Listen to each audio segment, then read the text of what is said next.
Assalamualaikum warahmatullahi wabarakatuh. Nama saya Muhammad Rehan Azhar. NIM E2019-2331 kelas ES8. Dan di sini saya sebagai pemateri kelompok 2 ingin menjelaskan tentang hakikat keberhasilan pembangunan. Jadi apa sih makna yang sesungguhnya dalam pembangunan yang berhasil di suatu negara?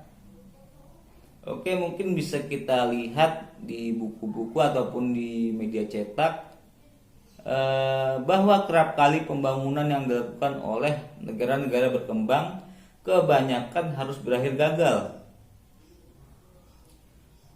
Tentu bukan tanpa alasan, melainkan hal ini disebabkan oleh sebuah paradigma yang menyatakan bahwa pembangunan hanya berkutat pada pertumbuhan ekonomi, sehingga para pemerintah ataupun masyarakat hanya terpaku pada usaha-usaha untuk menaikkan pertumbuhan ekonomi dan melupakan yang lain. Padahal keberhasilan pembangunan bukan hanya diukur dari pendapatan per kapita, melainkan ada juga aspek kualitatif yang seharusnya menjadi tolak ukur dalam keberhasilan pembangunan.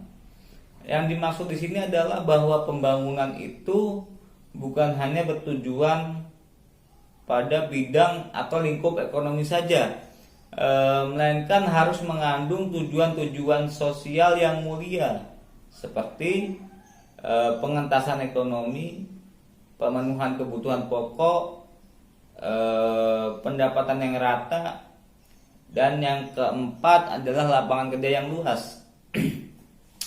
Maka sangat ironis jika pembangunan di suatu negara tidak dapat dirasakan oleh seluruh lapisan masyarakatnya dan bahkan malah menyengsarakan. Oke, dan di sini juga ada di sisi lain ada pendekatan pembangunan dari aspek kuantitatif yang justru malah aspek ini menyebabkan dampak negatif atau bisa dibilang menyesatkan. Seperti halnya pemerintah dalam melakukan pembangunan yang hanya mengejar pendapatan per kapita, sehingga mengabaikan hakikat atau makna yang sesungguhnya dalam pembangunan ekonomi. Memang pendekatan dari aspek kuantitatif ini jauh lebih mudah dilaksanakan, tapi itu bukanlah alasan sehingga kita mengabaikan aspek kualitatif, mengingat dampaknya yang begitu besar bagi kehidupan sosial seperti yang saya sebutkan tadi. Dan jadi bisa dikatakan sebuah negara berhasil melakukan pembangunan itu jika semua aspek-aspeknya sudah terpenuhi, seperti aspek sosial, kemakmuran, dan kesejahteraan yang merata pada rakyatnya. Itu baru bisa dikatakan hakikat keberhasilan pembangunan dalam suatu negara. Oleh karena itu juga dibutuhkan dukungan dari masyarakat dan keseriusan pemerintah dalam membangun pembangunan ekonomi bersama ini. Dan mungkin sekian penjelasan singkat dari saya.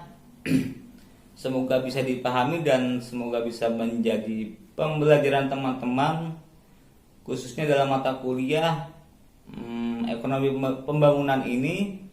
Dan saya mewakili kelompok 2 ingin mengucapkan terima kasih sekaligus meminta maaf bila ada salah kata. Dan yang terakhir, Assalamualaikum warahmatullahi wabarakatuh.